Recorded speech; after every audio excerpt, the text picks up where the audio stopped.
այսօր նավարկությունն է դեպի մի շատ չքնաղ վայր։ Ու գիտեք, ես ինչ հիշեցի, որ շատ ինչ մտածեցի, որ այսօր շատ մարդիկ կան, որ միգուցե ֆինանսական հնարավորություններ էլ ունեն, բայց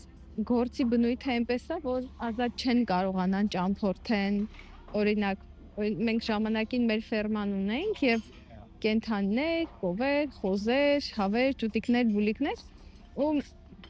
նույնիսկ եթե ունենայինք էլ հնարավորություն, հնարավոր է ունեցել ենք հնարավորություն, բայց չենք կարողացել, որովհետեւ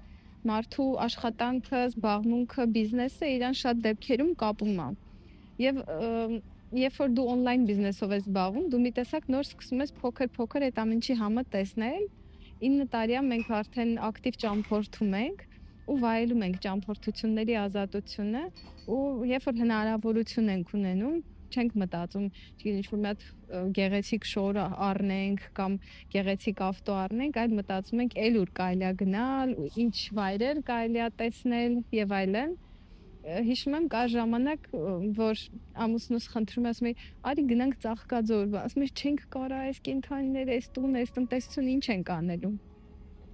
Մի խոսքով on-line բիզնեսը եւ իր ազատությունները ընկերներ։ Ուղղակի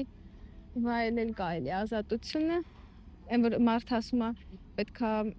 շատ հարուստ լինի, չգիտեմ, ինչքան ուզում ես հարուստ եղի, եթե ազատ չես, ինչի մասին է խոսքը գնում։